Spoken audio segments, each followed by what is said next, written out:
ভারতীয় জনতা পার্টির বিরোধিতা নয়, বরং ভারতীয় জনতা পার্টির আদর্শ শিলচর বিধানসভা কেন্দ্রে বজায় থাকার সংকল্প নিয়েই নির্বাচনী যুদ্ধে অবতীর্ণ হয়েছেন নির্দল প্রার্থী সুব্রত চন্দ।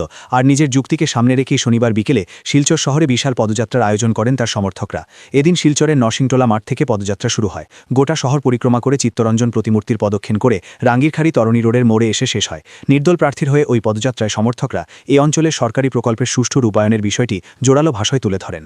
পদযাত্রা শেষে নির্দল প্রার্থী সুব্রত চন্দ শিলচর বাহনে ভারতীয় জনতা পার্টির মনোনীত প্রার্থী নিয়ে দলীয় কর্মকর্তাদের ক্ষোভের কথা উল্লেখ করেন। তিনি বলেন, দলীয় মনোনয়ন পাওয়া প্রার্থী আবার প্রকাশ্যে রাজ্য রাজনীতির প্রতি নিজের অনীহার কথা ঘোষণা করেছেন।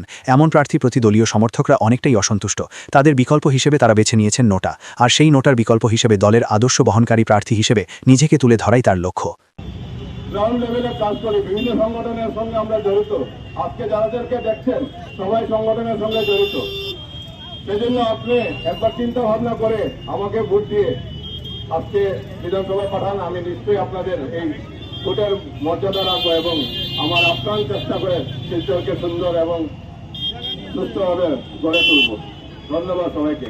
ভারত মাতা কি জয়! ভারত মাতা কি জয়! ভারত মাতা কি জয়! আপনারা যেভাবে আমাকে সাপোর্ট করছেন এবং পরবর্তীতে আপনাদেরকে আমি দেখিয়ে দেব, ভাষণে নয় কাজে দেখিয়ে দেবো আপনাদের, এতটুকু বিশ্বাস দিয়ে যাচ্ছি আজকের এই সভায়। ধন্যবাদ সবাইকে আবারও।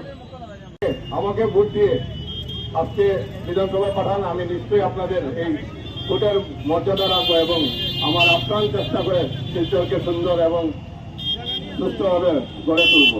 ধন্যবাদ সবাইকে। ভারত মাতা কি জয়! ভারত মাতা কি জয়! ভারত মাতা কি জয়! আপনারা যেভাবে আমাকে সাপোর্ট করছেন এবং পরবর্তীতে আপনাদেরকে আমি